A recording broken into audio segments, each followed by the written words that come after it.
অদ্ভুত খবর শুনছি জানেন তো, রাজ্যে 2000 এমন বুথ রয়েছে, মানে 2000 একটু বেশি এমন বুথ রয়েছে যেখানে গত 20 বছরে কেউ মারা যায়নি। মানে এরকমই তো অভিযোগ উঠছে, কারণ 2002-এ এসআইআর এর পর এবার 2025-এ হচ্ছে, এবং এই 2000-এর বেশি বুথে কোনো মৃত ভোটার মেলেনি 22টি জেলায়।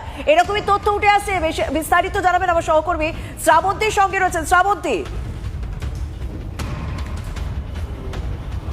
সমস্যা প্রথমে 22টা জেলার মধ্যে একেবারে প্রথমে শীর্ষস্থানে রয়েছে দক্ষিণ 24 পরগনা। সেখানে প্রায় 8000 বুথ রয়েছে, যার মধ্যে 760টি বুথে এরকম আনকালেক্টেবল লোকই নেই, অর্থাৎ সেখানে মৃতও কেউ নেই, ফর্ম নেননি ফেরত এসছে এরকমও কেউ নেই, এমনকি কারো অ্যাড্রেস বদল হয়নি, কেউ শিফটেড ভোটার হননি।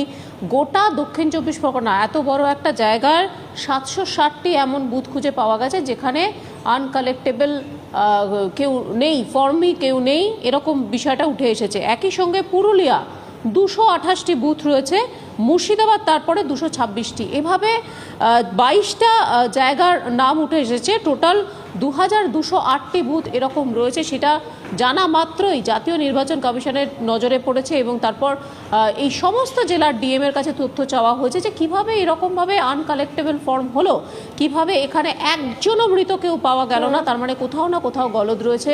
যাবতীয় রিপোর্ট দিতে হবে ডিএমকে, আগামীকালের মধ্যে এই রিপোর্ট দেখবে এসিআই। স্বাভাবিক সাধারণ মানুষের বোঝার জন্য আমি একটা ছোট্ট রিয়াকশন তোমার কাছ থেকে নিতে চাইবো, একটা ছোট্ট বক্তব্য। তার মানে হিসেবটা কি এরকম দাঁড়ালো যে 2002 থেকে 2025 অব্দি কেউ মারা যায়নি এই 760টি বুথে, কেউ অ্যাড্রেস বদল হয়নি, প্রত্যেকে ফর্ম কালেক্ট করেছেন দক্ষিণ 24 পরগনার ক্ষেত্রেই যদি উল্লেখ করা হয়, মানে 2002 এবং 2025-এ কেউ মারা যায়নি।